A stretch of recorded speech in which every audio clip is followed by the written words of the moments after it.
볼 내용은 강화학습과 정보이론 이 두 가지를 알아봅시다. 강화학습이 뭐냐, 인포메이션 스터디가 뭐냐. 이 목차를 너무 대충 쓴 것 같긴 한데 봅시다. 첫 번째 이제 AI와 ML이랑 RL인데요. 일단 인공지능이 가장 큰 범주고 그 안에 머신러닝이 있다고 처음에 첫 시간에 말씀드렸었고, 그리고 그 머신러닝 안에는 이렇게 지도학습과 비지도학습 그리고 강화학습 이렇게 세 가지가 있다라고 얘기를 했습니다. 그래서 지도학습이면 어떤 레이블된 데이터들로부터 이제 학습을 진행하는 거죠. 뭐 이미지 레코그니션이라던가 어쨌든 그렇게 진행하고, 이 언슈퍼바이스드 러닝은 이렇게 레이블이 없는 데이터들로부터 학습을 하는 거죠. 그리고 이제 강화학습은 어떤 트라이얼과 에러, 그래서 어떤 게임이나 이런 것들을 통해서 학습을 하는 건데, 그러니까 조금 약간 학습의 형태가 다르겠죠. 우리가 뭐 어떤 오브젝티브 펑션이나 로스 펑션을 정의했다면 이 비지도학습과 지도학습에서는, 근데 강화학습은 조금 다른 형태로 애초에 진행이 될 겁니다. 어떤 데이터를 어떻게 사용해야 될지도 애매하고, 어떤 하나의 뭐 어떤 트라이얼과 그런 에러들을 어떻게 정해야 될 것인가에 대해서 간단하게 알아보자고요. 아마 강화학습은 제가 들었던 기계학습 수업에서는 안 다뤘던 것 같은데, 그래서 좀 강화학습이라는 전공 과목에서 좀 가져왔습니다. 그래서 얘는 정의라고 한다면, 좀 포멀한 정의라고 한다면 복잡한 어떤 시퀀스가 있는 시퀀셜한 의사결정이죠. 근데 불확실성 안에서 일어난다. 이거는 왜 빨간색이 깜빡했나 보네요. 지금 컴플렉스라는 거는 좀 스테이트가 엄청 다양하다는 거죠. 상태. 우리가 어떤 게임이라고 한다면 그 게임의 상태가 굉장히 많은 요소로 이루어져 있기 때문에 그런 걸로 인해서 복잡하고, 또한 액션 자체도 복잡할 겁니다. 우리가 아주 간단한 것들은 액션이 몇 가지 없겠지만, 우리가 예를 들어 뭐 스타크래프트나 롤을 한다, 아니면 메이플을 한다라고 했을 때 액션들이 굉장히 많잖아요. 우리가 뭐 이동하는 것뿐만 아니라 어떤 뭐 스킬을 쓸 수도 있는 거고, 뭐 어떻게 움직여야 될 수 있는 거고, 뭐 어떤 다른 버튼들을 눌러야 될 수 있는 거고, 굉장히 액션 스페이스도 크고 스테이트 스페이스도 굉장히 크기 때문에 굉장히 복잡하다라는 거고요. 시퀀셜하다라는 거는 시퀀셜한, 우리 뭐 자료 구조 배웠을 때 시퀀셜한 데이터라고 하면 뭐가 있죠? 뭐 배열 이런 게 있겠죠. 리스트 이런 것들이 있을 텐데, 그런 것처럼 어떤 컨시퀀스들의 어떤 좀 딜레이 돼 있긴 하고, 왜냐면 시간에 따라 변할 테니까 그런 컨시퀀스들이 좀 딜레이가 있게 좀 배치되어 있고, 또한 그런 액션과 스테이트들이 이렇게 쭉 시간에 따라서 시퀀셜하게 쭉 분포되어 있다고 보시면 돼요. 왜냐면 우리가 타임 스텝을 항상 따라야 되기 때문에 시간에 따라서 어떤 액션과 스테이트가 변화하기 때문에, 이런 것 때문에 시퀀셜하다는 얘기가 나오고, 그 다음은 uncertainty인데요. 얘들은 이제 어떤 랜덤리스가 당연히 존재할 수밖에 없습니다. 어떤 게임을 한다던가 무슨 뭘 한다던가 하면 랜덤리스나 어떤 노이즈가 존재하기 때문에, 그래서 굉장히 어려워요, 이 강화학습이란 게. 그래서 뭐 일단 에이전트와 인바이러먼트라는 것들을 알아보자면, 에이전트는 의사 결정하는 친구고요. 우리가 흔하게 얘기하는 플레이어라고 보시면 될 것 같고, 인바이러먼트라고 하면 그 에이전트를 제외한 그냥 주변에 있는 모든 것들을 인바이러먼트라고 보시면 되겠습니다. 그래서 뭐 지금 보면 로봇팔이 있다면 이 로봇팔을 움직이는 이 코드가 에이전트가 될 거고, 로봇팔을 포함해서 인바이러먼트라고 하면 주변의 환경, 뭐 로봇팔이 뭐 어떻게 되어 있고, 이 뭐 물체들의 위치라던가 이런 것들이 전부 다 인바이러먼트가 되는 거죠. 그래서 이렇게 되어 있다. 결국 강화학습은 이 인바이러먼트와 에이전트들 간의 상호작용이 일어나고, 또한 계속 반복됩니다. 얘가 계속 반복을 하는 거죠. 그래서 강화학습의 목적이라고 한다면 얼마나 좋게 우리가 행동하는 것을 이걸 해석이 조금 애매한데, 어쨌든 에이전트가 어떻게 행동해야 될지 가르쳐주는 건데요. 근데 어떻게 행동해야 되냐? 그거는 우리가 직접 행동을 함으로써 얼마나 좋은지 아니면 안 좋은지를 평가해서 그거를 통해서 에이전트가 어떻게 행동하도록 그걸 학습시키는 어떤 분야라고 보시면 되겠습니다. 그래서 지금 이 그림처럼 인바이러먼트에 따라서 스테이트가 있을 거고, 이 인바이러먼트를 우리가 나타내는 스테이트가 있을 거고, 그 스테이트와 에이전트가 있을 거잖아요. 그래서 첫 번째는 이 인바이러먼트와 스테이트를 관측합니다. 그리고 어떤 보상을 해줘요. 각각의 이 리워드라는 게 중요한데, 우리가 비지도학습과 지도학습에서는 로스 펑션이라는 걸 어쨌든 이용했잖아요. 얘를 최소화시키는 방안으로 한다면, 얘들은 리워드라는 보상 함수를 이용해서 얘를 최대화시키는 방식으로 학습이 진행됩니다. 그래서 이 보상을 어떻게 정의할까에 대해서도 정말 중요한 방법인데 어쨌든 이 관측된 스테이트를 통해서 보상을 또 하고 그럼 에이전트는 이제 그 보상과 관측된 결과를 통해서 한 번 더 자신의 행동을 되돌아봅니다. 그래서 임프루브하는 과정이고요. 이게 두 번째고 세 번째는 그 임프루브된 과정을 통해서 자신만의 행동 수칙이 개선될 거잖아요. 그럼 그 행동 수칙을 기반으로 해서 또 액션을 합니다. 그럼 또 액션을 하면 인바이러먼트와 스테이트가 또 바뀔 거고 그럼 또 이걸 에이전트한테 다시 보상을 주고 이런 식으로 반복해 나가는 과정입니다. 그래서 얘를 통해서 최종적으로 우리가 어떤 리워드를 최대화시키는 게 목적이에요. 그래서 이런 식으로 진행된다라고 간단하게 보시면 되겠습니다. 터미놀로지 간단한 용어들에서 살펴보자면 폴리시라는 말도 나오는데 폴리시는 뭐냐면 어떤 스테이트에서 액션으로 매핑하는 어떤 에이전트가 가지고 있는 행동 수칙이라고 보시면 되겠습니다. 그래서 여기서 보면 지금 어떤 스테이트가 들어왔을 때 그 파이라는 함수를 통해서 어떤 액션을 뽑아내는 거죠. 그래서 이 파이가 바로 폴리시라고 보면 되겠습니다. 뭐 말 그대로 정책인 거죠. 우리가 내가 상태에서 어떤 행동을 해야 될까에 대한 함수인 거고 모델이 이제 곧 인바이러먼트의 모델인데 이 모델은 어떤 그 환경의 구조라고 보면 되겠습니다. 왜냐면 우리가 환경 자체를 어쨌든 간에 설정을 해야 되잖아요. 그래서 환경에 대한 설정이라고 한다면 뭐 이런 것들이 있겠죠. 어떤 스테이트와 액션이 주어졌을 때 얘를 기반으로 해서 다음에 스테이트와 어떤 리워드에 대한 확률 값에 대한 설정이 바로 이 모델이라고 보시면 되겠습니다. 이게 좀 무슨 말인지 어려울 수도 있을 것 같은데 어쨌든 간에 우리가 에이전트가 어떤 행동을 하면 다음 상태로 넘어갈 거잖아요. 다음 상태가 어쨌든 생길 텐데 그 상태와 그리고 그 상태에 따른 보상이 어떤 확률 분포로 설정되어 있는가를 우리가 정해줘야 돼요. 어떤 인바이러먼트에 있어서 그거에 대한 게 모델이라고 보시면 되겠습니다. 그래서 얘도 이제 초기에 설정을 다 해줘야 되는 것들인데 그래서 강화학습이 좀 어렵죠. 얘들이 좀 다른 매트릭에 비해 좀 설정할 것도 많고 해서 어쨌든 그렇습니다. 그리고 세 번째는 익스퍼리언스인데 이건 경험인 거죠. 현재 상태, 현재 행동, 그리고 그러면 다음에 어떻게 상태가 바뀔 것인지와 다음에 주어질 보상이 무엇인지에 대한 하나의 튜플이 경험이라고 보시면 되겠습니다. 익스퍼리언스고요. 다음으로 트라젝토리라는 말이 있는데 얘는 1년의 쭉 과정입니다. S0부터 처음 상태부터 행동, 보상, 다음 상태, 다음 행동, 보상 쭉 가가지고 이제 ST는 이제 terminate state인데 terminate state라는 거는 말 그대로 그냥 끝났다, 상태가 끝났다라고 보시면 됩니다. terminate state 이 T가 terminate 라는 뜻인데 이때가 이제 종료되는 시점인 거죠. 물론 종료가 안 되는 그런 환경도 있습니다. 종료가 안 돼서 무한히 반복되는 그런 환경도 있긴 하겠지만 일단 종료가 된다고 한다면 이렇게 ST로 나타나서 어쨌든 그렇습니다. 그래서 이렇게 이 1년의 쭉 과정들이 전부 트라젝토리라고 보시면 되겠어요. 그래서 결국 우리는 아까도 말씀드렸듯이 이게 계속 반복이 되는 거거든요.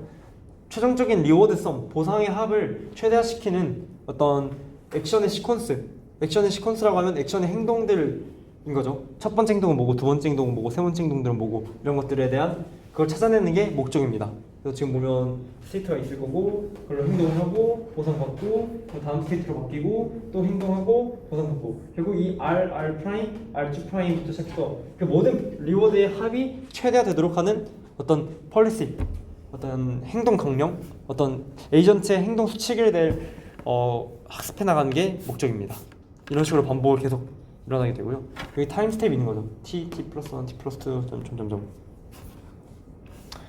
그래서 일단 강화학습이 어렵다라는 겁니다. 왜 어렵냐? 첫 번째로는 일단 익스플로레이션과 익스플로이테이션이 있는데 익스플로레이션은 이제 말 그대로 탐험인 거죠. 탐험이라고 한다면 우리가 지금까지 했던 경험이 아니라 그냥 랜덤한 행동을 해보는 거죠. 우리가 맨날 가는 음식점만 가는 게 아니라 새로운 음식점이 생겼네, 한번 가볼까 하면서 가보는 게 이런 익스플로레이션이 될 거고, 익스플로이테이션은 우리가 지금까지 경험했던 것을 토대로 내가 경험을 토대로 했을 때 이 행동이 가장 베스트인 것 같아 라는 이렇게 행동하는 게 익스플로이테이션이라고 보시면 되겠습니다. 근데 항상 익스플로이테이션만 하면 안 되죠. 왜냐하면 우리가 새로운 경험을 했을 때 그 경험이 더 최선일 수 있는 거잖아요. 그렇기 때문에 익스플로이테이션과 익스플로레이션을 적당히 해야 된다. 적절히 잘 밸런스 균형 있게 맞춰서 해야 한다. 그래서 보이기에 가장 베스트 액션이냐 아니면 그냥 새로 다른 행동을 해볼까에 대해서 이걸 잘 균형 있게 해야 되는데 이런 걸 균형 있게 맞추기가 어렵다는 겁니다. 말 그대로 이제 왜 think2B냐면 우리가 경험했던 것들 중에 완전 베스트가 아닐 수도 있으니까 보이기에 베스트 액션인 거죠. 사실 익스플로이테이션이라는 것 자체가. 어쨌든 그런 어려움이 있고 두 번째는 일단 보상도 설정하기 어렵다는 거죠. 시간에 따른 보상이 어쨌든 있어야 되는데 그 보상이 좀 어렵다. 어떤 스테이트와 어떤 액션이 이게 좋은 보상을 줘야 되는지 뭐 나쁜 보상을 줘야 되는지 이게 좀 애매하다는 거죠. 그래서 이런 것도 좀 어렵죠. 왜냐하면 지금 했던 행동이 미래에 봤을 때는 이제 안 좋은 행동일 수도 있는 거니까 이런 것들을 좀 측정하기가 어렵다라는 거고 마지막으로는 이제 어쨌든 우리가 모든 경험을 다 해볼 수 없잖아요. 그래서 모든 경험을 다 해볼 수도 없고 어떤 피드백도 다 주어지지 않기 때문에 그럼 피드백을 좀 샘플해서 뽑아야 되니까 결국 스파르스하거나 좀 약한 피드백으로만 학습할 수밖에 없다라는 거죠. 그러니까 모든 피드백을 다 받을 수 없으니까 모든 행동에 대한. 그래서 이런 것들에 대해 세 가지 좀 어려움이 있습니다. 이 그림으로 보셔도 그렇죠.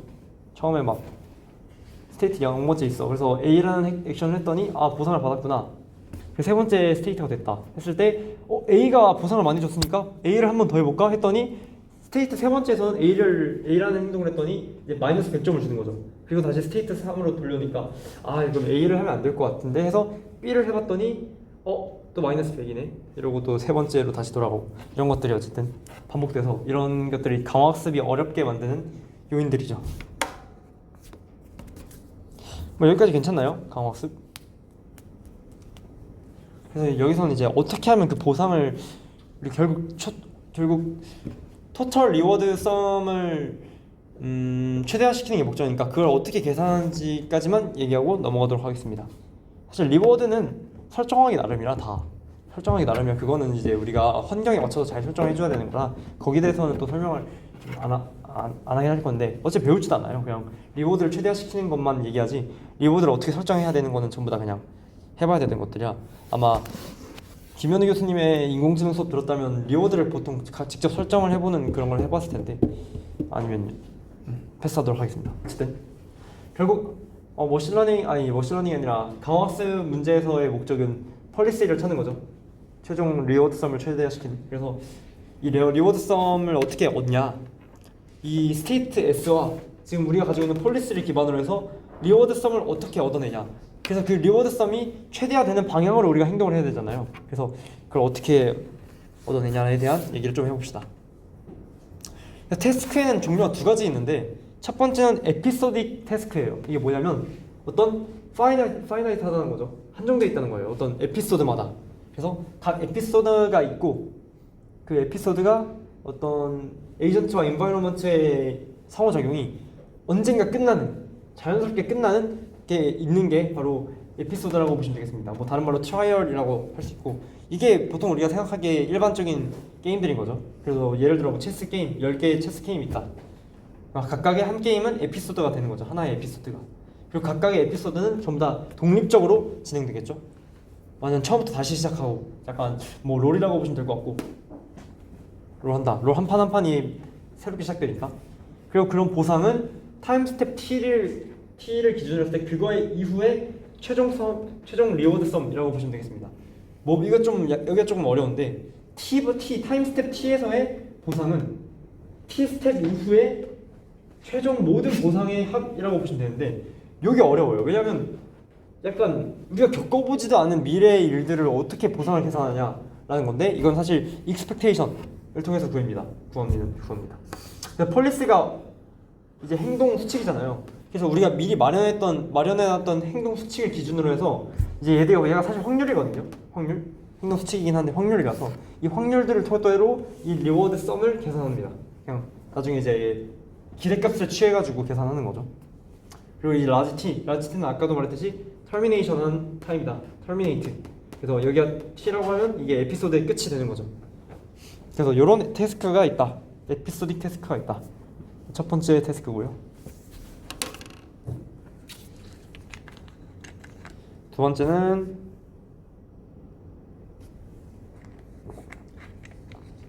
아까는 이제 한정된 어떤 끝이 정해져 있었다면 얘는 끝이 없는 문제인 거죠. 계속 끝이 없는 뭐예요? 여기 해당하는 게 메이플 같은 거라고 볼 수 있지 않을까요? 끝이 없는. 물론 캐릭터를 다시 키우면 초기화되긴 하겠지만 그걸 초기화시키기 전까지는 계속 해서 나가는. 그래서 얘는 끝이 안 난다라는 거죠. 에이전트 인바이러먼트가 끝이 안 나는 애들이고, 그래서 라지 T 이 터미네이션이 무한이다라는 거죠. 그래서 사실 단순하게 그런 보상의 합을 계산하면 어쨌든 간에 무조건 발산할 수밖에 없어요. 발산할 수밖에 없기 때문에 우리가 디스카운팅을 한다. 시간에 따른 디스카운팅을 해서 아까는 이제 GT를 이 리워드 T 시점, T 스텝, T 타임, T라는 타임 이후의 보상을 그냥 합으로 결정했다면 이제는 감마라는 디스카운트 레이트를 통해서 얘를 계속 곱해줍니다. 그래서 얘가 0과 1 사이에 있는 거죠. 얘가 1보다 크면 당연히 발산할 테니까 0과 1 사이의 값을 이용해서 시간에 따라서 보상이 감소할 수 있도록. 그래서 너무 시간이 많이 흐르면 안 되는 거죠. 시간을 무한정이라고 해서 시간을 무한히 돌린다는 게 아니라, 왜냐면 무한히 돌아가면 이제 보상의 합이 어쨌든 0으로 가볼 테니까. 그래서 그런 식으로 디스카운트 레이트를 통해서 설정을 합니다. 이 값만은 당연히 하이퍼 파라미터고요. 우리가 잘 설정을 해줘야 되고, 이렇게 쓸 수도 있고 아니면 좀 제기적인 형태로 이런 식으로 쓸 수도 있습니다. 다음 t 플러스 1 스텝에 값말을 곱해준 그 보상에서 값말을 곱해준 거에다가 보상을 더하면 된다라는 거죠. t 스텝 이후에 리워드 썸인 거고요. 용어 조금 헷갈릴 수도 있는데 아무튼 뭐 이렇게 되어 있습니다. 그래서 이렇게 나타낼 수도 있다. 그래서 이제 아까 그냥 RT라고 얘기를 했었는데 이 RT를 어떻게 구하는가에 대해서 조금만 좀 더 자세히 얘기해 보자면, 펄리스 파이가 아까 말했듯이 스테이트를 액션으로 매핑하는 거잖아요. 스테이트를 액션으로 매핑하는 건데, 그래서 이게 곧 확률 분포가 될 거고요. 어떤 행동에 대한 확률 분포가 될 거고, 뭐 이런 식으로 나타내면 이런 식으로 나타낼 수 있습니다. S given A잖아요. 그래서 어떤 상태가 주어졌을 때 어떤 행동을 할 확률을 보라고 보시면 됩니다. 이 파이는 함수고요. 확률 분포 함수고. 그래서 이 파이로 이렇게 나타내면 이렇게 줄 수 있겠네요. 어떤 스테이트에서의 어떤 액션을 취할 확률. 그래서 이 펄리스는 고정시켜 놓고 우리가 타임 스텝 t를 기준으로 했을 때 그 이후에도, 원래는 우리가 펄리스를 계속 업데이트 하시긴 하잖아요. 뒤로 가면 갈수록. 근데 이후에 있는 애들을 계산할 때 현재 펄리스를 기준으로 고정시켜 놓고 그 고정시켜 놓은 펄리스를 기준으로 그 리턴, 그 보상의 기대값을 구합니다. 그게 바로 리워드를 계산하는 방법이고요.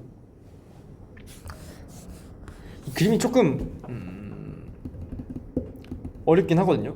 일단 요 our control through policy가 뭐냐면 0, 1, 0은 우리가 말 그대로 어떤 스테이트에 있을 때 각각에 있는 행동을 할 확률입니다. 예를 들어 0, 1, 0이면 A2를 할 확률이 1인 거고 A1이나 A3를 할 확률은 0인 거죠. 그 다음에 요건 다시 스테이트인데, 각각의 스테이트인데, 지금 보시면 이 빨간색은 뭐냐면 시스템 비헤이비어이거든요. 그러니까 우리가 어떤 행동을 한다고 해서 그 행동이 반드시 다음 스테이트로 넘어간다는 보장이 없어요. 물론 그런 환경도 있고 아닌 환경도 있는데, 근데 이게 랜덤 요소인 거죠. 우리가 A2라는 행동을 해서 이 스테이트로 가고 싶었는데 0.5의 확률로만 여기로 가고 0.5의 확률은 다시 뭐 이런 데로 가고, 이제 뭐 이런 거에 강학습의 대표적인 예시가 이제 이름이 뭐였더라? 호수를 걷는 거거든요. 어떤 호수를 걷는다에다 빙판을 걷는 어떤 맵이 있다고 칩시다. 빙판을 걷는 맵이 있는데 그 맵에서 우리가 오른쪽으로 걸어가고 싶은데 미끄러져가지고 밑으로 걸어가는 거예요. 그래서 우리는 분명 오른쪽으로 가는 행동을 했는데 밑으로 가버리는 거죠. 결론적으로는. 그래서 뭐 이런 것들에 대한 랜덤 요소가 있는 거고, 이건 우리의 행동 수치, 이거는 어떤 환경 자체의 랜덤 요소, 다시 행동을 할 거고, 그럼 또 그거에 따라서 또 스테이트가 바뀔 거고. 그래서 우리가 결국 이 GT라는 리워드의 합을 구할 때는 이 과정들 전부 expectation, 기대값을 계산한다고 합니다. 수식으로 보자면 이런 형태인데요.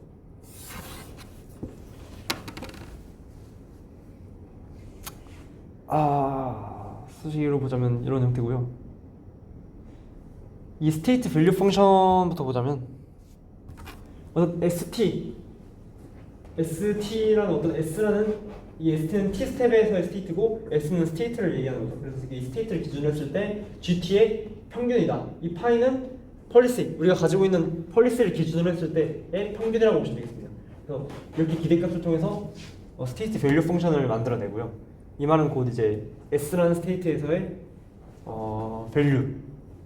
밸류는 그냥 간단하게 생각해서 리턴, 기대 리턴이라고 생각하면 돼요. expected return이라고 생각하면 돼서 저는 그렇고요. 액션 밸류 펑션은 다음처럼 나타날 수 있겠네요. 얘는 이제 액션이 추가돼서 스테이트와 액션이 추가돼서 원래는 이제 스테이트만 받았다면 이제는 스테이트와 그 스테이트에서의 액션을 했을 때의 평균적인 리턴 값이라고 보시면 되겠습니다. 그래서 나중에 이제 스테이트 밸류 펑션과 액션 밸류 펑션을 통해서 이 펑션들을 이용해서 행동을 결정하죠. 그러면서 또 폴리시를 업데이트하는데 여기 대해서 엄청 더 자세한 내용은 다루지 않을 거라 점점 더 어려워지는 것 같아서, 그래서 이 두 가지 차이점이 있다면 얘는 이제 상태만 보고 딱 ST를 기준으로 이렇게 보상의 평균을 계산한다면 액션 밸류 펑션은 한 번 이 행동까지 포함해서, 행동에는 여러 가지 있을 수도 있잖아요. 그래서 이 행동까지를 포함해서 계산한다. 그래서 이 그림을 보시면 더 이해가 잘 될 것 같습니다. 스테이트 ST 이건 밸류 펑션이고 그 스테이트를 기준으로 여러 가지 액션 중 하나의 액션을 선택해서 그 액션의 뒤를 계산하는 게 액션 밸류 펑션이다라고 보시면 되겠네요. 그래서 결국 그 액션들의 A1, A2, A3들의 액션 밸류 펑션의 평균이 또 밸류 펑션이 되는 거죠. 원래는 이제 평균을 치웠을 때 밸류 펑션 얘를 다 치워는 건데 액션 밸류는 그 중에서 액션 하나 선택해서니까 그 액션들을 다 선택한 다음에 그거의 평균이면 다시 밸류 펑션이 되는 겁니다. 괜찮나요? 그림을 보시면 이해가 잘 되실 것 같아서 그렇습니다.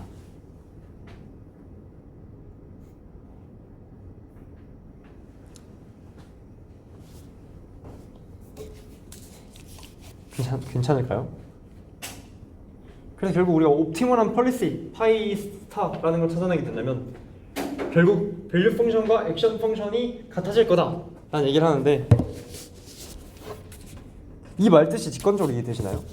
옵티멀 펄리시라는 거는 결국 얘가 가장 최적의 행동 수칙인 거죠. 그 최적의 행동 수칙을 했을 때 얘는 액션 펑션이랑 밸류 펑션이 같아진다라는 게, 우리가 결국 이 말이 파이 스타면 이 A도 최적의 행동인 거잖아요. 그럼 얘밖에 행동을 안 할 거고, 그럼 당연히 그 스테이트에서도 A 스타, A의 그 최적의 행동밖에 안 할 거니까 둘이 같아질 수밖에 없다라는 얘기를 하고 있습니다. 그래서 결국 목적은 우리가 최적의 펄리스를 계속 업데이트 해주는 거죠. 이런 식으로 펑션을 계산해서 밸류 펑션을 계산해서 업데이트를 시킵니다. 사실 뭐 이 밸류 펑션의 배경으로는 이제 마르코프 체인이 있는데 그것까지도 생략을 했고요. 마르코프 디스크리트 체인, 아니 마르코프 디스크리트 프로세스라는 MDP 체인이 있는데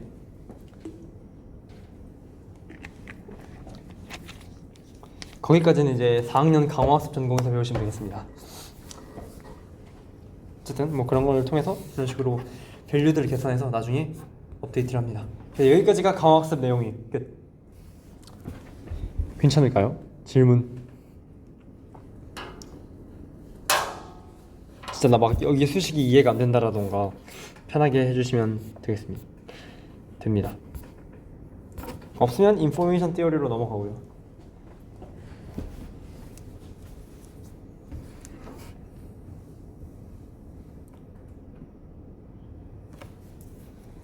괜찮나요? 넘어갈까요? 네. 마지막에 예. 폴리시일 때 예. 그 액션 펑션이랑 밸류 펑션 예. 이 펑션 두 개가 값이 같아진다는 거 감으로는 이해되는데 좀 더 설명해 주실 수 있나요? 네. 한번 식이 이렇게 돼 있잖아요. V 파이 S가 액션 밸류 펑션과 펄리시의 합이다. 즉 평균이라는 거죠. 어떤 파이라는 폴리시의 기준을 할 때 평균이다라는 건데, 만약에 우리가 옵티멀 폴리시라는 게 결국 최적의 폴리시를 갖게 된다면, 예를 들어 우리가 최적의 액션이 A3라고 합시다. 그럼 우리는 폴리시 안에는 스테이트 S가 주어졌을 때 무조건 A3라는 액션만 할 거고, 그럼 이게 001이 되는 거죠. 그러면 001이 되니까 사실상 Q 파이 하나랑 다를 게 없는 건데, 그때 이 A는 A3가 되겠죠. 파이 스타를 기준으로 했을 때 A 그런 식으로 되는 겁니다. 괜찮아요? 한번 식을 써보는 게 나을라나? 파이 스타를 기준으로 했을 때 최적의 액션은 A3라는 액션을 하게 되는데, 그럼 우리가 파이 AS가 이런 식으로 되는 거죠. probability가 이런 식으로 되는 거죠. A1의 확률은 0이고 A2의 확률은 0이고 A3라는 액션이 옵티멀하기 때문에 반드시 얘만 하기 때문에 1이 되는 거고, 그럼 이제 요걸 토대로 계산해 보면 사실 V 파이 S는 다 0이니까 액션이 Q 파이 1 곱하기 정확히 이렇게 써봅시다. A3 기분 S Q 파이 스타 S A3 라고 보겠네요. 정확히는 A이긴 한데, 근데 파이 스타를 기준으로 했을 때 최적의 액션이 A3니까 Q 파이 스타 S A는 사실상 Q 파이 스타 S A3랑 똑같다는 거죠. 그래서 결국 얘는 1이니까 날아가고, 그래서 V 파이 S와 Q 파이 스타 S A S, A가 같다는 겁니다. 스타를 안 썼네. 괜찮나요? 어쨌든 옵티머 폴리시에 따르는 이런 식으로 밸류 펑션과 액션 펑션이 같아진다 라고 보시면 되겠습니다. 오케이, 됐죠? 더 질문 있으시면 편하게 해주시고, 뭐 어디가 이해 안 된다던가. 저는 처음 강화서 공부할 때 얘가 좀 이해 안 되긴 하더라고요. 뭐였냐면 이거죠. 사실 어떻게 미래에 있는 애들을 다 더해서 하냐. 정확히 여기로 볼까? 여기로 보자면 이걸 어떻게 미래에 있는 애들 다 어떻게 보상을 계산해서 하냐 라는 건데, 사실 그냥 어쨌든 폴리시가 있으니까, 폴리시가 확률이잖아요. 이 확률이니까 각각의 ST 플러스 1에 대한 확률이 있을 거고, A가 있을 거고, 또 ST 플러스 2에 대한 뭐 액션들이 있을 거고, 이런 것들이 다 확률들이 있으니까 그걸 기준으로 전부 다 익스펙테이션을 취해서 계산한다고 보시면 되겠습니다. 예. 해줄까요? 네. 그래서 그런 식으로 봐주면 될 것 같고, 어쨌든 인포메이션 시어리로 이제 넘어가 봅시다. 정보 이론은요, 어떤 정보를 어떻게 우리가 수치화시켜서 볼 것인가에 대한 학문이거든요. 어떻게 어떤 정보, 인포메이션이라는 게 좀 애매하죠. 어떤 데이터들이 갖고 있다던가 이런 것, 데이터들이나 뭐라고 할까요? 그냥 데이터들의 정보를 어떻게 수치화시켜서 바라볼 거에 대한 학문인데, 그래서 결국 어떤 방식을 통해서 그 정보 자체를 측정해보자는 거죠. 어떻게 정보를 측정할까? 그래서 이런 것들을 제가 다루는 이론이고, 그리고 이제 응용은 뭐 데이터 압축이라던가 인포메이션 트랜스미션, 뭐 전환이라던가 이런 식으로 했을 때 정보량을 측정을 해서 그 정보량이 뭐 최대한 손실되지 않는다던가, 아니면 그 정보량을 최대화되는 방향으로 뭐 학습을 한다던가 이런 식으로 한다고 보시면 되겠습니다. 어쨌든 뭐 이런 영역인데, 첫 번째로 좀 웨이팅 프로블럼에 대해서 알아봅시다. 뭔가 뭐 어렸을 때 좀 많이 보지 않았나요? 약간 머리 쓰는 문제. 12개의 공이 있는데 11개는 무게가 똑같고 1개의 공만 무게가 다릅니다. 그랬을 때 이제 저울을 통해서 어떤 것이 가볍고 어떤 것이 무거운지 알아낼 수 있는데, 그럼 우리가 저 이상한 공 하나를 어떻게 알아낼까에 대한 문제인 거죠. 그래서 이걸 어떻게 정보 수치화시켜서 정보를 수치화시켜서 계산할까? 어떻게 시도를 해야 최적의 시도일까? 라는 거를 우리가 직접 수치화해서 하자는 겁니다. 뭐 사실 우리는 다 쉽죠? 이거 어떻게 해요? 원래?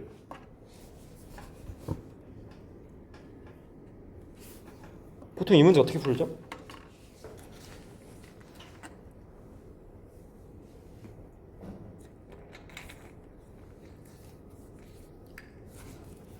약간 나눠서 올려.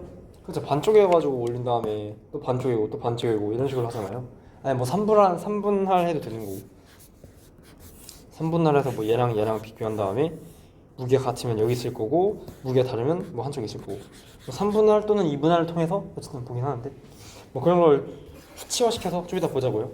두 번째는 허프만 코딩인데 여러분들 이거 알고리즘 시간에 배우지 않았나요? 저는 배웠는데 안 배웠나요 혹시? 허프만 코딩이 뭐였냐면 원래는 이제 어떤 알파벳들을 똑같은 비트수로 설정을 해서 한다면 이제 그 어떤 특정 문서에 있는 알파벳들의 분포를 토대로 해서 코딩을 다시 한다는 거죠. 코딩을 다시 해서 최대한 줄여보자. 그걸 줄여보자. 왜냐면 A와 Z까지 그냥 똑같은 비트수로 하는 것보다 그 분포를 잘 계산해서 다시 한번 코딩을 한날 허프만 코딩을 이용해서 코딩을 하면 어쨌든 용량을 더 압축할 수 있다는 거죠. 많이 쓰이는 알파벳에는 좀 더 적은 비트수를 주고 적게 쓰이는 알파벳에는 더 많은 비트수를 주면 그런 식으로 하면 평균적으로 쓰이는 비트수는 굉장히 적어질 거다라는 얘기입니다. 그래서 허프만 코딩 뭐 트리를 이용해서 막 하긴 하는데 이것도 어떻게 하면 좋을까에 대한 얘기입니다. 그래서 이거 하려면 두 가지 조건인데 첫 번째는 전부 다 디코드가 가능해야 돼요. 그러니까 예를 들어 뭐 A가 1인데 B가 10 이렇게 있다고 돼 있으면 이 B라는 B가 10을 봤을 때 이게 A랑 0인지 이게 B인 건지 모르기 때문에 그래서 이런 것들이 없도록 모호함이 없도록 잘 돼야 되고 두 번째는 최대한 짧게 평균 인코디된 랭스가 최대한 짧게 돼야 되기 때문에 그런 조건들이 있습니다. 이런 것들도 어떻게 하면 좋을지 넣었죠. 그렇죠. 안 넣은 줄 알았는데 깜짝이야. 어쨌든 얘도 이제 계산을 해서 어떻게 하는 게 좋을지에 대해서 또 알아봅시다. 그래서 첫 번째는 샤넌 인포메이션 컨텐츠라는 지표인데요. 얘는 뭐냐면 어떤 x라는 것이 주어졌을 때 그 x가 가지고 있는 정보는 어느 정도인가를 정의하는 내용입니다. 그래서 어떤 x가 나타날 확률이 px라고 했을 때 로그 2의 px분의 1, 즉 마이너스 로그 2의 px라는 식으로 정의를 하고요. 그래서 예를 들어 x라는 애가 이렇게 주어졌다고 합시다. 0과 1이 있는데 각각 0이 0.2, 1이 0.8의 확률을 가진다 라고 했을 때 0의 그러면 샤넌 인포메이션 컨텐츠는 얼마가 될까요? 뭐 로그 2에 5겠죠? 그리고 1의 샤넌 인포메이션 컨텐츠는 뭐 로그 4분의 5가 되겠습니다. 로그 2의 4분의 5 뭐 이런 식으로 되겠죠? 계산해보면 뭐 이런 식으로 나오고 어쨌든 이게 첫 번째 샤넌 인포메이션 컨텐츠다 라는 겁니다. 이런 식으로 정보의 양을 측정할 수 있다. 그래서 이제 직관을 보면 더 낮은 확률, 즉 좀 더 서프라이즈한, 좀 더 놀라운 결과일수록 더 많은 정보를 걔가 포함하고 있다 라는 뜻이 되겠죠. 뭔 말이냐? 아까 말했듯이 지금 보면 0.2가 확률이 더 작죠? 0.8이 확률이 더 크고 근데 0.8의 정보량은 0.3이라고 돼요. 계산하면 나와있고 0.2라는 확률을 가진 0의 정보량은 2.3이 되는 거죠. 즉 확률이 낮을수록 더 정보를 많이 담고 있다 라고 보시면 되겠습니다. 그래서 요거 그 직관을 토대로 만들어진 수식이라고 보시면 돼요. 마이너스 로그 2의 px다. 그래서 이런 특징이 있다.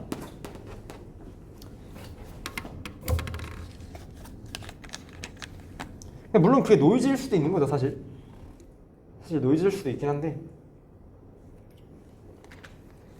노이즈가 없다는 가정하에 보면 확률이 더 낮은 게 놀라운 결과인 거니까 더 정보량이 많이 담겨있다 라고 보시면 되겠습니다. 그 다음은 엔트로피인데요. 엔트로피는 샤넌 인포메이션 컨텐츠의 평균이라고 보시면 되겠습니다. 이런 식으로 정의가 되고요. 이거 왜 또 있잖아? 요거 없애야 되는데 어쨌든 샤넌 인포메이션 컨텐츠의 평균이 엔트로피예요. 결국 엔트로피라는 말 정말 많이 봤잖아요. 물론 우리 뭐 화학 시간에 배운 그 엔트로피 말고 머신러닝이나 딥러닝에서 배운 엔트로피인데 정확한 정의는 이제 샤넌 인포메이션 컨텐츠의 평균이라고 보시면 됩니다. 그래서 이렇게 계산할 수 있겠죠? 계산 자체는 그렇게 어렵지 않고 우리가 보통 마이너스 시그마 p 로그 p 라는 식으로 외우긴 하는데 어쨌든 그렇습니다. 엔트로피는 샤넌 인포메이션 컨텐츠의 평균이라고 보시면 되고 뭐 다르게 불리기로는 이제 uncertainty라고 불리기도 하죠. 어떤 x의 불확실성으로도 얘기를 합니다. 엔트로피는. 그래서 아까 샤넌 인포메이션 컨텐츠 계산했던 것처럼 x도 이제 평균이니까 어떤 x의 엔트로피를 계산해 보면 이런 식으로 되는 거죠. y 엔트로피는 이런 식으로 계산이 됐죠. 그렇죠? 아까 샤넌 인포메이션 컨텐츠는 계산했으니까 그래서 지금 보시면 hx가 0.7219가 되고 hy가 1이 되는데 y의 엔트로피가 더 크잖아요. 그쵸? 그 말은 곧 좀 더 y가 불확실하다, uncertain하다 라고 보시면 되겠습니다. 왜 불확실하냐? 평균이 저 확률이 비슷하잖아요. y는 둘 다 0.5의 확률이고 x는 0.008인데 x는 지금 보면 0.8이니까 그 1이 더 나올 확률이 더 크죠. 그러니까 좀 더 certain한 거예요. 확실한 거예요. 좀 더. 근데 y는 똑같이 확률이 똑같으니까 불확실한 거죠. 0이 나올지 1이 나올지. 그래서 이런 차이가 있다. 그래서 엔트로피를 통해서 이게 불확실한지 좀 더 불확실한지 아닌지를 비교할 수 있고요.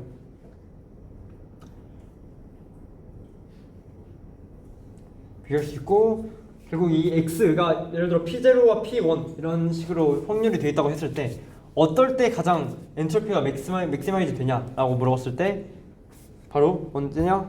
유니폼 디스트리뷰션일 때 가장 최대화가 된다 라는 특징이 있습니다. 그래서 몇 가지가 특징이 있다면 첫 번째는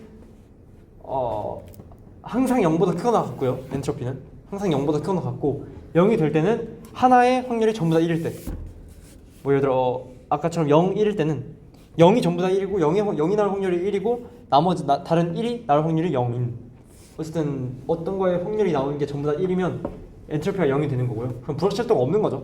근데 만약에 그게 아니라면 불확실성은 항상 있으니까 0보다 크거나 같다 라고 보시면 될 것 같고 유니폼 디스트리뷰션일 때 가장 크다 엔트로피는. 왜냐하면 모든 것이 나올 확률이 다 똑같다는 것 자체가 가장 불확실하니까 그렇고요. 그때 최대 엔트로피는 로그 AX라고 보시면 되겠습니다. AX라고 근데 AX가 뭐냐? 그냥 그 X의 수라고 보시면 되겠네요. 계산해보면 나오죠. 예를 들어 엔트로피 HX의 정의가 마이너스 시그마 로그 px 로그 px 이건데 x는 뭐 x에 대해서 이거니까. 근데 이제 로그 px가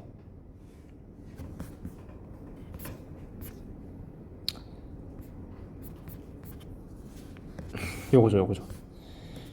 요거는 이제 이게 유니폼 디스트리뷰션일 때 다 똑같다고 하면 px가 이제 날아갈 거고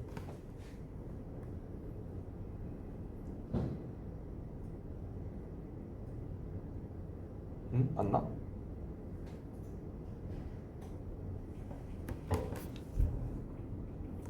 마이너스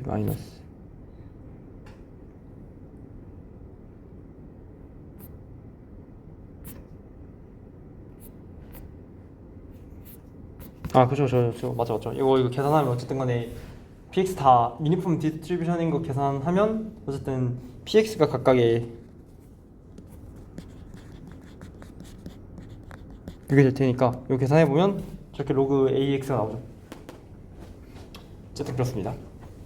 그래서 예시는 뭐 이런 식으로 돼 있고 이제 바이너리한 경우에는 이제 확률에 따라서 PRX가 1인 거에 대한 확률이 0.5일 때 가장 크고 그렇지 않을 때는 이제 0이거나 1이면 엔트로피가 0이 되는 거죠.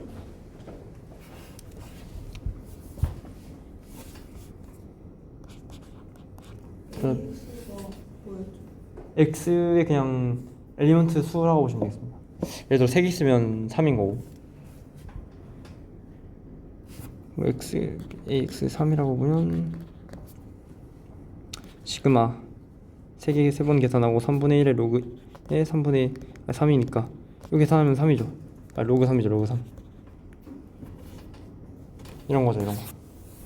AX가 3이라고 X가 3개 있다고 했을 때 유니폼 디스트리뷰션을 떠야 되니까 3분의 1일 거고 확률이 그 엔트로피 평균 엔트로피 계산하면 결국 로그 3 나오니까 결국 얘랑 똑같죠. 그럴 때 최대화 된다라는 겁니다. 괜찮죠? 엔트로피의 특징 결국 아까 말했듯이 이런 uncertain한지에 대한 지표를 비교하는 데 사용됩니다. 그래서 뭐 우리가 배웠던 그 샤넌 인포메이션 컨텐츠와 엔트로피를 통해서 웨이팅 프로블럼과 허프만 코딩에 대해서 좀 계산해 보자고요. 첫 번째 시도고요. 첫 번째 시도라고 하면 그냥 일일이 2개씩 비교하는 거예요. 두 개씩 비교. 그래서 뭐 아까 12개가 있었다면 첫 번째, 두 번째 공 비교하고 세 번째, 네 번째 공 비교하고 이런 식으로 반복하는 과정입니다. 그래서 첫 번째 이제 처음 시도부터 맞출 확률이 6분의 1이겠죠? 12개를 이제 6쌍으로 만든다면 6쌍 중에 하나를 선택하는 거니까 6분의 1일 거고, 그러면 맞으면 로그 2의 6이라는 정보를 줍니다. 왜? 샤넌 인포메이션 컨텐츠의 정의에 따라서 계산을 해보면 로그 2의 6만큼의 정보를 얻을 수 있겠죠. 두 번째 시도는 틀렸을 확률에다가 다시 맞출 확률이니까 6분의 5 곱하기 6분의 5 곱하기 5분의 1에서 6분의 1이 나오긴 할 텐데 결국 밑에 확률이 다 6분의 1이거든요. 어쨌든 정보를 보자면 틀렸을 때 로그 2의 5분의 6이라는 정보를 받고요. 맞으면 로그 2의 5라는 정보를 받겠네요. 그쵸? 그런 식으로 반복해 나갑니다. 결국 평균적인 트라이얼 수는 3.5가 될 거고, 이제 요건 계산되니까 1부터 6까지 다 더한 다음에 6분의 1 곱해주면 3.5가 나오는데, 어쨌든 평균적인 수는 3.5가 될 거고, 정보량은 맞았을 때 로그 2의 6, 틀리면 로그 2의 5분의 6, 뭐 나중에 또 틀리면 로그 2의 5, 4분의 5, 뭐 이런 식으로 주는데, 이렇게 정보량을 준다고 보면 될 것 같습니다. 일단 다음은요, 아까 말했듯이 반씩 나누는 거. 그래서 확률도 계산해 보면 로그 2의 2, 그리고 확률 계산해 보면 이렇게 나오고, 각각 샤넌 인포메이션 컨텐츠를 계산해 보면 로그 2의 2가 나오거나 로그 2의 3이 나오거나. 이게 갑자기 3이 왜 나왔냐면 마지막에는 어쨌든 12개니까 반으로 못 쪼개거든요. 그래서 3개 남을 때 이제 하나 안 하고 이 2개 중에 얘를 맞출 확률이라고 했을 때 예스는 3분의 1인 거고 나머지 2개는 노니까 3분의 2거든요. 근데 사실 틀렸다고 해서 저 2개 중 하나를 다시 해야 되는 게 아니라 저울로 살펴보면 얘가 같은지 아닌지에 따라서 나머지 둘 중에 하나도 확정이 되기 때문에 어쨌든 그래서 3분의 1과 3분의 2 해놨고요. 어쨌든 간에 yes는 이제 이만큼 no를 받으면 뭐 이렇게 된다. 로그 2의 2나 로그 2의 3이라는 정보량을 받을 거고, 틀려도 로그 2의 2나 로그 2의 2분의 3이라는 정보를 받을 거예요. 그래서 지금 보면 정보의 차이, yes라는 답변과 no라는 답변에 있어서 얘 정보의 차이가 이전보다 훨씬 줄어들었죠. 전에는 로그 2의 6이거나 로그 2의 5분의 6 이런 식으로 받는다면 이제는 맞아도 틀려도 정보량을 비슷하게 얻는다는 거죠. 그래서 얘가 좀 더 나은 선택이다. 이런 평균적인 트라이얼 수를 봐서도 좋은 선택인 건 맞지만 이런 식으로 정보량의 차이가 더 적다는 것 자체가 더 좋은 방법이라고 보시면 되겠습니다. 그래서 이렇게 볼 수 있는 거죠. 샤넌 인포메이션 컨텐츠를 통해서. 뭐 다른 방법은 3분의 1 때리는 건데요. 이건 무슨 방법이냐?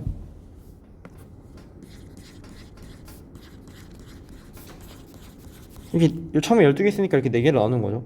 이 방법은 조금 덜 유명한데 반으로 나누는 것보다 얘와 2개 이제 비교한 다음에 하는 거죠. 3분할한 다음에 3분할한 것 중에 2개 비교하고 그 2개 비교한 게 같으면 우리가 비교하지 않은 저 4개 중에 하나에 있을 거고, 다르면 그 4개 다 다른 어쨌든 뭐 좀 더 무게가 다른 쪽에 우리가 찾고자 하는 공이 있을 테니까 어쨌든 그렇게 3분할한 다음에 어쨌든 결국 4개라서 나중에 다시 2분할 해야 돼서 결국 3분할 하면서 2분할 하는 것도 계산해 보니까 비슷합니다.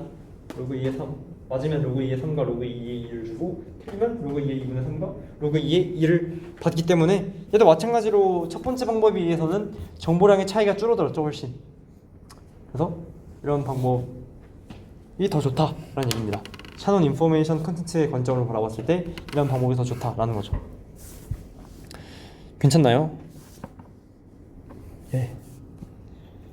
다음은 하프만 코딩인데요. 이건 이제 엔트로피를 계산해서 따져본 건데, 우리가 일단 A, B, C, D라는 애들의 확률이 다 고르게 분포되어 있다면 사실 똑같은 비트로 코딩하는 게 좋겠죠. 막 다른 걸로 막 길게 하지 않고. 근데 이런 식으로 막 0.9, 0.05, 0.9 A가 엄청 많은데 B와 C, D가 적다라고 하면 A를 적은 비트로 설정하고 B와 C, D를 좀 더 많은 비트로 설정하면 엔트로피를 계산했을 때 얘는 엔트로피가 2지만 얘는 엔트로피가 0.605죠. 좀 더 좋다. 엔트로피가 낮으니까. 그래서 엔트로피가 낮게 허프만 코딩을 설정할 수 있다는 거죠.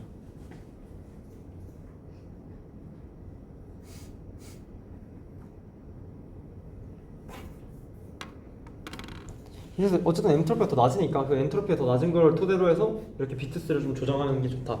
물론 이렇게 비트수를 조정하는 방법은 우리 트리를 이용해서 했었잖아요. 막 0, 1 한 다음에 1로 가. 그럼 0으로 다시 가. 그래서 뭐 0, 1 간 다음에 또 0 이런 식으로 하잖아요. 그래서 이렇게 결정되잖아요.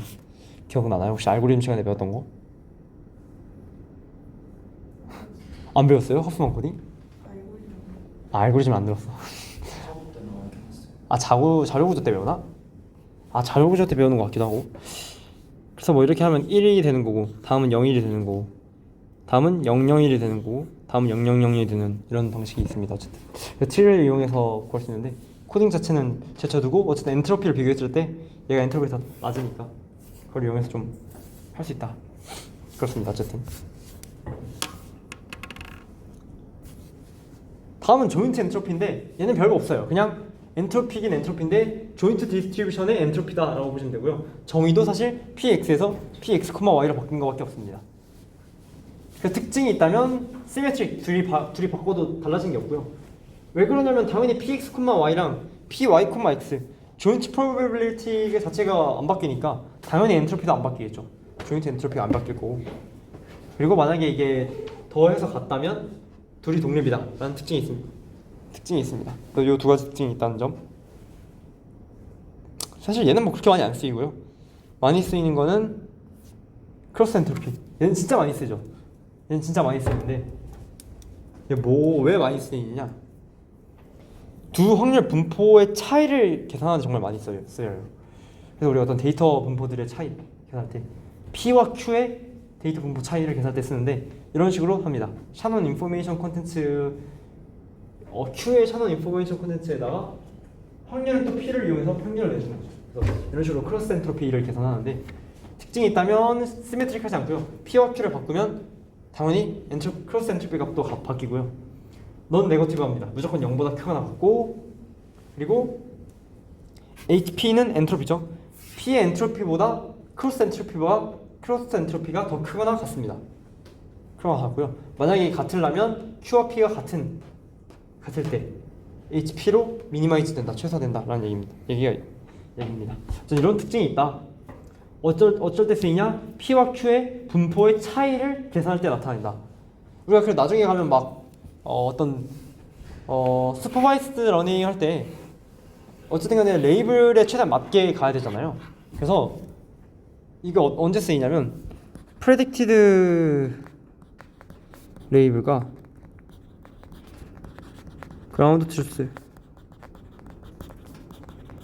레이블 간에 얘를 이제 얘의 분포를 이제 px라고 하고 얘의 분포를 qx라고 하면 이 분포 간의 차이를 쓸 때도 많이 쓰입니다. 이런 식으로 크로스 엔트로피를 통해서 로스를 지정할 수도 있어서 뭐 이런 식으로 가능하다. 괜찮죠?